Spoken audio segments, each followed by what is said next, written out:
obviously the unrest that we've seen didn't happen in a vacuum. It's come as a result of a number of things over the years, and there have been violence like this previously, and it's whether that work is now undertaken by not just by government but by local communities as well to try and prevent kind of further unrest in the future and make people like Sadiq Khan and others feel safe again. Good to have you with us. So let's talk about the story on the front of the Times today. Rishi Sunak, another reason he may well be kicking himself this morning that he called an early election. The plan that he brought in to stop people bringing dependents when they come to the UK on a visa is paying off with quite a big dip, actually, in the number of people coming here on visas. Yeah, absolutely. It looks like as though the Migration Advisory Committee reckon that legal migration might fall from record high of over 700,000 or 600,000 last year down to less than 200,000, which would be, if the Tories, as you say, the Tories are still in power, they would be chalking this up as an enormous win. I think the fact is that it comes with significant issues itself in terms of what it means for shortage of workers in various sectors, like in the care and also in the university sector, I'm sure we'll come on to. But the fact is that, yeah, it could lead to a very stark fall in those numbers. Actually, it's one of those levers that essentially you can pull that would actually have a massive effect on the number of people who come into this country. So you're right. The number of study visas and health and care visas fell by more than a third in July to 91,300. But when you pick through the numbers, health and care visas had an 82% decline in number to just 2,900 in July. We already know that there are problems with recruiting and indeed retaining people to work in social care. This potentially is a problem. Well, yeah, and anyone who's had any interaction with the NHS and with social care over the past couple of years will know how reliant it is on people who come to this country and work. So there already have been big shortages in that sector anyway, and so now to bring in what is a much more difficult level of visa, applications to navigate, that could become a lot worse, and we could obviously get to the winter and find ourselves with even bigger shortages in those areas. As even if the government was to come up with schemes to train and recruit people in this country, would not be able to fill those massive gaps, those huge numbers that we've seen of people working in that industry. And we talked a lot on this programme about university finances and the struggles they've got, and how foreign students actually prop up a lot of foreign universities here with the huge amount of money that they're paying in tuition fees. And if that changes, that could be a problem. Let's turn our attention to the unrest we've seen, the riots that we've seen. A calm night, second night of calm. Government seem to be kind of happy that things have worked so far, but the threat's not gone away. What is the sense of what has worked? Has it just sort of ended by itself, or is there a sense that actually seeing all these people going to court very quickly and being sentenced is working as a deterrent?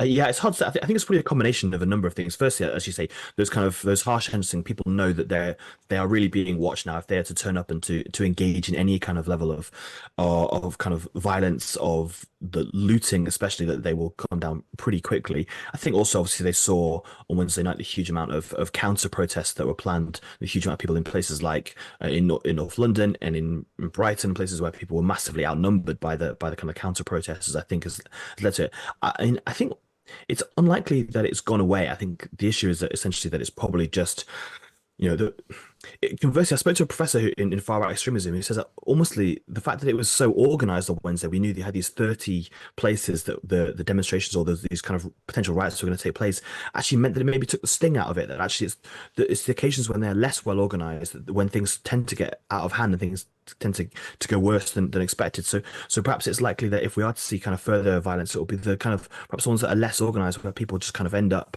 turning into something a bit worse. But I certainly think that the reason that Keir Starmer held kind of another Cobra meeting yesterday and potentially more meetings today, as well, is that there is still a fear that actually there will be a response to this over the weekend, and those underlying factors that cause the kind of the deep unrest that we've seen have not gone away, and so therefore there is likely there could still be further trouble. And there has been this video emerge, hasn't there, of a now suspended Labour councillor in Walthamstow telling a crowd that far-right demonstrators need to have their throats cut. Yeah, I mean, absolutely abhorrent stuff, really, and it's obviously right that he's been suspended by the Labour Party. I think his political career is all but over, and potentially, he could find himself facing some pretty serious kind of consequences. He's been arrested too of a kind of incitement to commit harm, and I think for a lot of people who who attended those demonstrations, those counter protests, the anti-fascists kind of who did that on Wednesday, it felt it was quite kind of heartwarming the way they pushed back. But when you have things like this happening, it tends to really kind of, put it tends to make it a lot worse for them. It seems like they're kind of, you know, seen as that they want to be kind of opposite, they're different to the people who are rioting. But when you have incitement to kind of violence in that way, it kind of, it struggles to make it kind of impact. And the Mayor of London, Sadiq Khan, speaking, saying that he feels no longer safe as a Muslim, as an openly practicing Muslim. He just feels threatened by that. And there will be people across the country of colour who will be absolutely identifying with what he's saying. I guess the question is how the government manages to make those people feel that they are safe in their own country.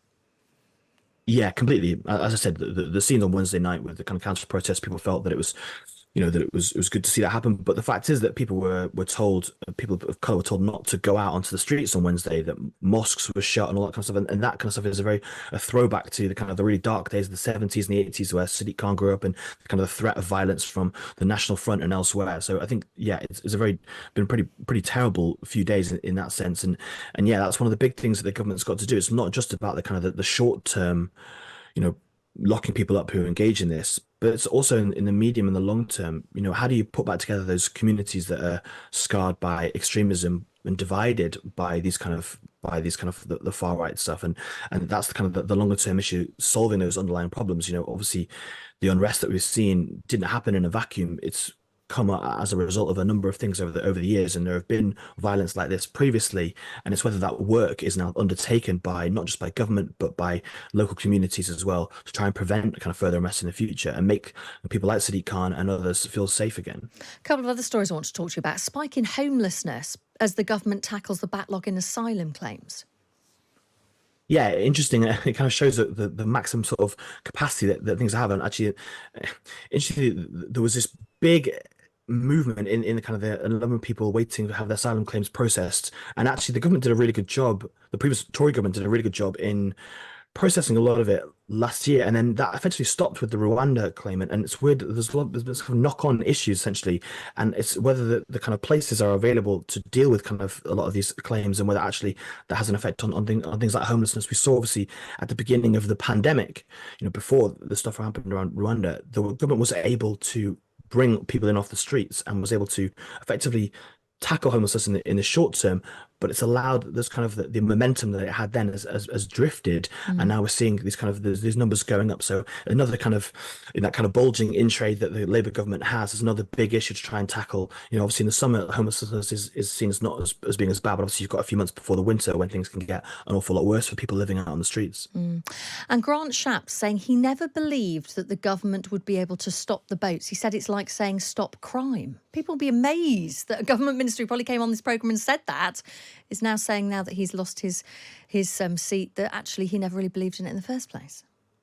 Yeah, so it shows kind of how freeing being out of office definitely is for some people. I think he wasn't necessarily, if you listen to the wider quotes, he wasn't necessarily saying that he didn't agree with the kind of policies behind it and the idea of trying to stop the boats. I think he just felt that coming up with a phrase like that was would have been difficult to follow through on. As you say, saying stop the boats, like saying stop all crime. No matter how draconian you are, even if you're RoboCop, you're not going to be able to stop all crime essentially. So you're not going to be able to stop all the boats coming through. And actually, that's been part of the problem that successive governments have had, is they've made these kind of big claims and have not been able to do so. As more draconian as the Home Office has got in its policies, it's still not been able to do so, and therefore people have felt kind of let down by the fact that the government's been unable to do so. So it's almost setting yourself an impossible target to do. And obviously, as the government got more and more strong in its rhetoric, it conversely was unable to do less and less to prevent people from coming over. So yeah, I think Shapps is kind of I think is venting a feeling that I definitely heard from other people with inside government for a long time, that actually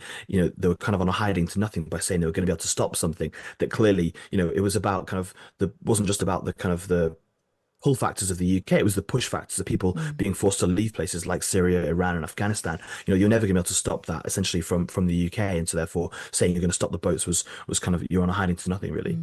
Alain, good to speak to you as ever. Thank you. It's Alain Tollhurst, who's chief reporter at Politics Home. Still